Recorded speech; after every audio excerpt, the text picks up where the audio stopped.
kuwa kabiri nyuma y'ibyumweru bibiri yambikiwe impeta ku kivu kobwa witwa Mutimukeye Joseline Kado yamaze kubakora ubukwe n'undi musore yasimbuje uwo bita IBYAMAMARE.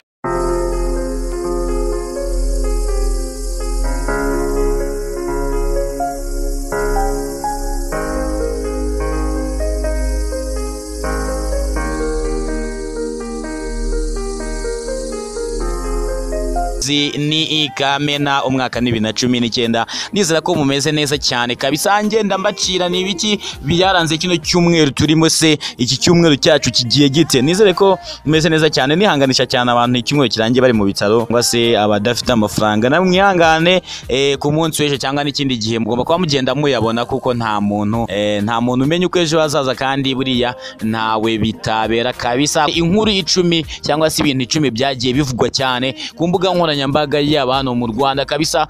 Ku mbuga nkoranyambaga abantu baganirira, abantu babicaye kabisa, ibintu 10 byavuzwe cyane muri iki cyumweru. Reka duhere ku mwanya wa 10 kabisa. Ku mwanya wa 10 nta kindi gihari ni kamera ku mihanda kabisa. Ati wowe byaye byo kuvuga ngo ubwo polisi zidahari ngo reka ncomore speed governor ngo ubundi ngo mbe ncaho niruka. Reka ibyo ngibyo muri no minsi kabisa ujye umenya ko bigomba kubikuberamo ibibazo. Ni itangazo polisi y'u Rwanda yaje kubishyira kuri Twitter yabo, iragenda bavuga ati mu rwego rwo kurushaho kubungabunga umutekano wo ku mihanda cyase wo mu mihanda no guteza imbere ikoranabuhanga mu mitangire ya serivisi kuva ubu ngubu yaje kubishyira itangazo yavuga ati kuva ubu Rwanda polisi igiye kwifashisha kamera zipima umuvuduko w'ibinyabiziga zikifashishwa kumenya abarenze umuvuduko wagenwe. Abantu babifashe nk'imikino bagira ngo ni imikino, ariko hari umuvandimwe kare uyu munsi ku itariki 23 z'ukwezi kwa gatandatu baje kuba bamwandikira message bati overspeeding atorugeze muri 81 muri 81 kabisa.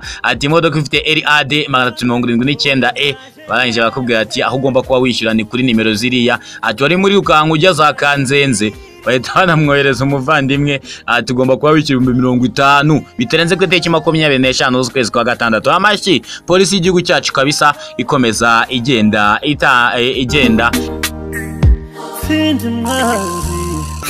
Lady Boss, what's up? Mwanya wa 8 nta kindi kirimo cyagenda kivugwa muri no minsi na n'ubu bigikomeje. Murabizi ibintu bya supermarketing, abantu bagenda bashyira amafaranga muri supermarketing bagenda bungukirwa amafaranga ku buryo bugiye butandukanye. Leta yaje kubigenda ihagarika, ariko n'umuyobozi waza kubafungwa, ariko yaje kubarekurwa. Ariko amakuru dufite ijyamye nuko abavandimwe bakomeje kugenda bakusanya, bamaze ko bagenda banakusanya amafaranga bagomba kuba bahereza umwavoka kugira ngo abafashe muri urubanza bagomba kuba bagenda batangira barega supermarketing. Akaba harimo n'umusaza wari yazanya Mirambo aje kubashyiramo $90,000. Ubwo supermarketing baza kuba bagenda bayifunga atararangiza. Nabyo ni kimwe mu bintu bimwe bagenda bivugwa cyane hano mu Rwanda. Abona ko abantu benshi baragiye binjira muri supermarketing ikaza kubigenda ifungwa, bavuga ati bagomba kuba bagenda badusubiza. Ku mwanya wa 7 ikipe ya Gicumbi yaje kubinyagirwa ibitego 7 ku gitego kimwe. Ikipe ya Rayon Sport idafite abakinnyi bagiye batandukanye n'umutoza naje kwigufatira ikipe ya Gicumbi kubita ibitego 7 kuri kimwe. Abantu benshi baravuga ati ibi ni ibiki. Abantu benshi ntabwo ibyo bintu bari babiherutse byo kuba babona ikipe itsinda indi akayabo k'ibitego 7 ku gitego kimwe. Abantu benshi bagenda bavuga ati ariko ibi bintu ni ibintu bidasanzwe cyane. Ikipe ya Rayon Sport itsinda ibitego 7 ku busa. Bwo ni igikombe cy'amahoro nabyo ni bimwe mu bintu biba bigenda bivugwa hano mu Rwanda. Wanjye naje mu Rwanda n'ubundi ikipe nikuniraga na APR hanindi urumva n'abandi bose mbana nabo babimenye yuko urumva ze n'umwuga ariko ubone nikundira mwirushanwa live nzavuna abasaza baranumwe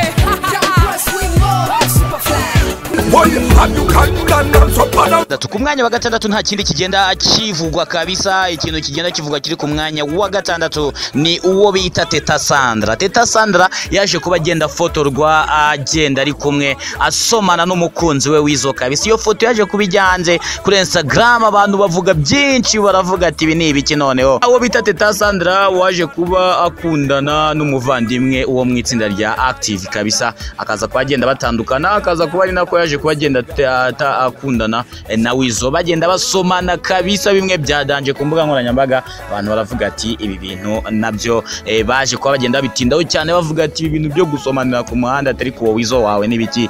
Nako nakantu kamwe kagiye gacaho kabisa.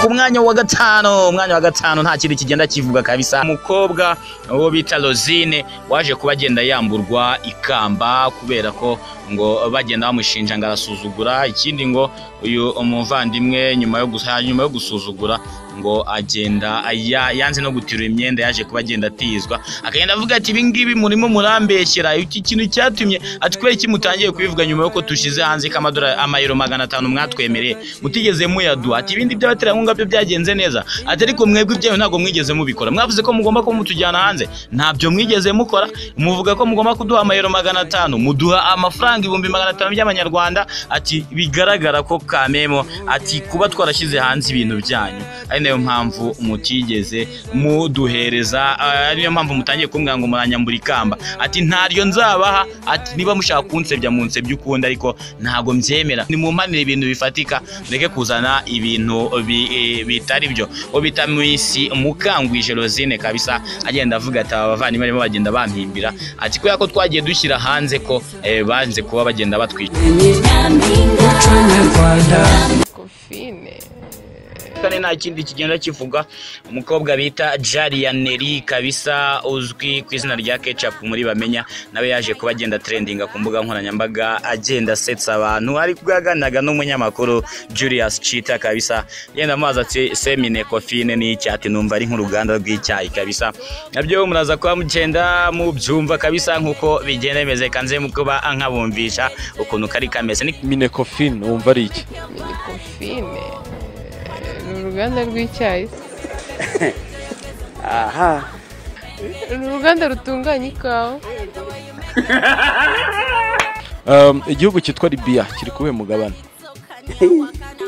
Kiri ku mugabane wa Aziya.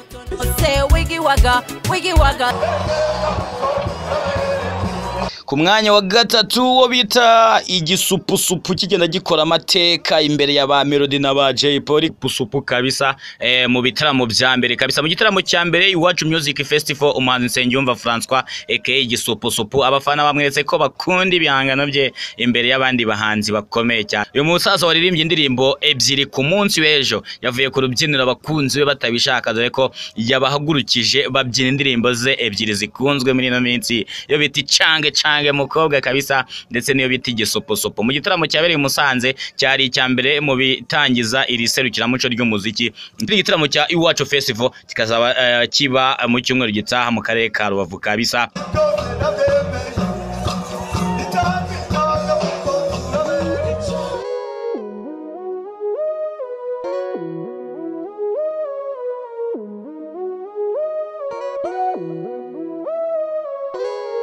Wa kabiri nyuma y'ibyumweru bibiri yambikiwe impeta ku kivu, umukobwa witwa Mutimukeye Joseline Kado yamaze kuba akora ubukwe n'undi musore yasimbuje uwo bita Yves Iyamuremye ni umunyamakuru w'imvaho nshya mu ntara y'Iburengerazuba mu karere ka Rubavu. Hejuru y'ibyo n'umwanditsi ndetse akaba n'umukinnyi wa filime nyarwanda. Tariki ya 11 Gicurasi 2019 nibwo uyu musore yatembereje umukobwa wari inshuti ye witwa Mutimukeye Joseline Kado ahantu hazwi cyane mu karere ka Rubavu ku kiyaga cya Kivu, arahamutungurira amwambika impeta y'urukundo. Abantu benshi babafoto bati bagiye kubana, ariko ku munsi w'ejo kabisa uyu muvandimwe ubwo amafoto ya Yves Iyamuremye na Mutimukeye yajyaga hanze, benshi batekereje ko ari filime uyu musore arimo gukina, cyane ko basanzwe bamumenyereye muri filime zitandukanye nk'Ineza yawe na Nyiramariza ndetse n'izindi. Iyamuremye yavuze ko yateye Yves ndetse ko yishimiye yes yabwiwe na Mutimukeye Joseline, ndetse anamusezeranya ko azamukunda karamata. Icyo gihe uyu musore yatangarije Inyarwanda ko urukundo rwe n'uyu mukobwa azarurinda ikizaza cyose gishaka kuruhungabanya. Yaragize ati ubu ndi mu byishimo byinshi nk'uko mwabibonye na TV, kandi urukundo yanyeretse nzarurinda icyari cyo cyose kabisa, nk'uko bigenda bivugwa neza cyane. Nyuma y'ibyumweru bibiri gusa urukundo rwa Yves na Joseline rwashyizweho akadomo. Yves na Joseline Kado nyuma yo kwemeranya kuzabana karamata akaramata byaje guhinduka baratandukana, ndetse amakuru agera ku Nyarwanda avuga ko umukobwa yamaze gusezerana imbere y'amategeko n'undi musore mu muhango wabaye tariki 27 z'ukwezi kwa gatanu, bisobanuye ko yakoze ubu bukwe nyuma y'ibyumweru bibiri yambitswe impeta na IBYAMAMARE. Koko gahunda ziba zimeze, amakuru agenda tugera avuga ko bazambikana impeta y'udashira tariki 31 z'ukwa munani 2019 kabisa. Babwa ni impeta ni ku mutima papa. Hanyuma turaje twita tujya ku mwanya wa mbere, nizeye ko abantu benshi umwanya wa mbere batangiye no kugenda bawukeka neza cyane kabisa. Ni ikiganiro twatujya tubagezaho tubibutsa ibintu byagiye biranga icyumweru muri rusange, kugira ngo tugende n'umuntu wari busy, umuntu wari ufite ibindi bintu yari yibereyemo akagenda amenya ikintu cyagiye kabisa kivugwa cyane muri iki cyumweru, kugira ngo buri wese ajya agenda anamenya ibintu biba bigiye bigezweho neza cyane, kugira ngo tuye tubazengurutsa tubibutsa kugira ngo munibuke na bimwe mu bigiye bigezweho kabisa byagiye biba kabisa. Ku mwanya wa mbere, guess what, number one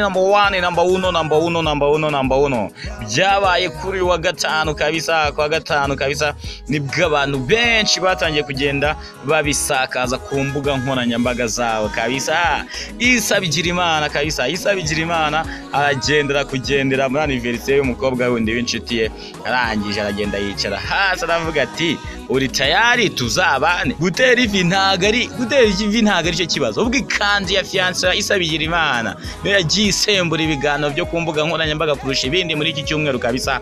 Nyuma yuko mu ijoro ryakeye ku wa gatanu kabisa rishyira ku wa gatandatu Tezamu Bigirimana wamaze gusinyira Young Africans yo muri Tanzania avuye muri APRFC, ateivi agasaba Uwase Karine usaba ko bazabana karamata. Abantu benshi ku mbuga nkoranyambaga baje ko bagenda bavuga kuri iyi kanzu y'umuvandimwe yari yambaye, ati umugore wa cyangwa se fiance wa Isa Bigirimana yari yambaye irimo isa nkaho icikaguritse, agenda icikagurika imeze nk'ari deshira, ariko binagaragara ko bamwe bigaragaza ko nta n'ikariso yari irimo.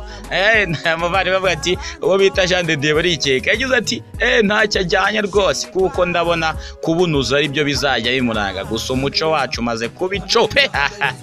Ndetse yagadi nawe ati nta mugabo wo gupfukama, ibi naye narabyamaganye kera, simbabeshe upfukamye nagwerekeje nataha ugasigara wenyine. Ibijyanye n'imyambare y'uwo mukobwa byo ndabona biteye ukwabyo, isi irashaje ndabarayiye. Hanyuma abandi bavane bagenda bavuga ati agapfundikiye kera kateraga amatsika, ariko ubu muco ni mondialisation. Twigana ibiva ngo za Buraya bihindura bamwe za maraya mu maso ya benshi, ariko aba ni abastari bizabahire barame. Ibyinshi cyane bigiye bitandukanye byagiye bivuga kuri iyi kanzu y'umukobwa waje kuba yambikwa impeta amusaba ko bazabana na Isa Bigirimana kabisa. Ni bimwe mu byagiye bivuga. Tuvuga ati mwakoze cyane kudukurikira, ubutaha namwe mugenda muduha n'ibitekerezo, ukavuga ati akangaka kari gakwiriye kujyamo, akangaka ntikagiyemo, akangaka nikakwiriye kujyamo, akangaka kari gakwiriye kujyamo, gutyo ukaduha ibitekerezo. Wumva ni hari aho tubikora bitakunyuze ukatubwira muri comment, tukaza tugenda tubikosora kugira ngo tugende tubahereza ibintu bibanogeye kandi byiza cyane muri rusange. Bashimire cyane, hasta la vista, ndabakunda cyane. Kongeye duhure mu cyumweru gitambagezaho utundi tuntu twaranze kino cyumweru tugiye kwakinjiramo. Nababwira nti mukomeze muhahe muronka.